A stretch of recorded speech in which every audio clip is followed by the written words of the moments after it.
Cuba entered the 19th century as a colony of Spain. Cuba grew as a colony and soon became the world's leading sugar producer. Cuba's agricultural economy was centered on the production of exports like sugar and tobacco, as well as subsistence farming.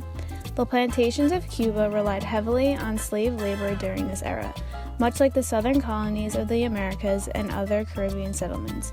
The value of the Cuban exports made Cuba one of Spain's most valuable colonies. This caused Spain to place harsher restrictions on Cuba, including limiting their trade partners to ensure that the economy remained loyal and profitable. These restrictions increased further after the outbreak of violence in Haiti during the Haitian Revolution, because Spain was determined to prevent similar violence from occurring in Cuba. Cuba had the same basic social class system and political structure as the rest of the Spanish colonies.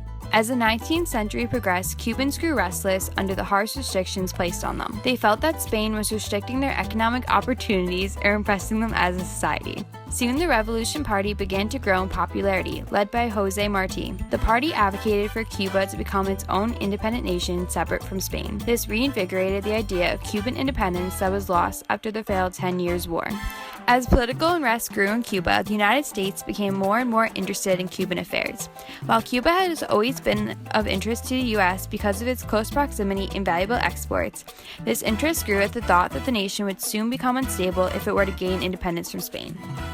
Many decided that American intervention in Cuba's struggle for independence was necessary to establish a stable government that would maintain order and ensure the peace, tranquility, and the security of Cubans and United States citizens on the island.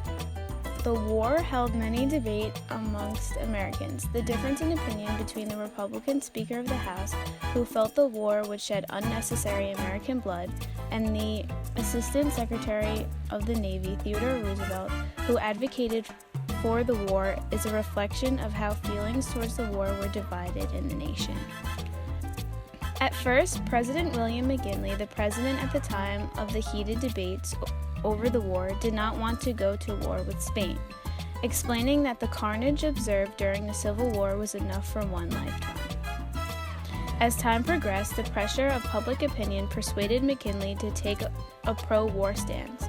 On April 20th, the United States Congress passed a joint resolution that acknowledged Cuban independence, demanding that Spanish government give up control of the island, enforce war any intention on the part of the United States to annex Cuba, and authorized McKinley to use whatever military measures he deemed necessary to guarantee Cuba's independence, which officially declared United States involvement.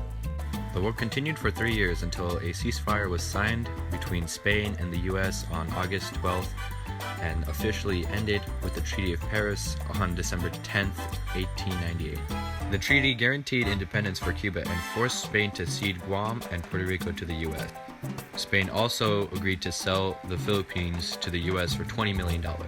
While this meant an end to the war and freedom from Spain, it also meant that Cuba was now under the influence of the United States. Going into the 20th century, Cuba was an unstable country dependent on the United States.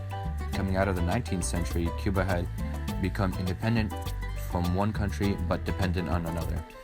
This set back development for Cuba a lot because they were still under the influence of another political power, pushing back the progress of industrialization and individual political development.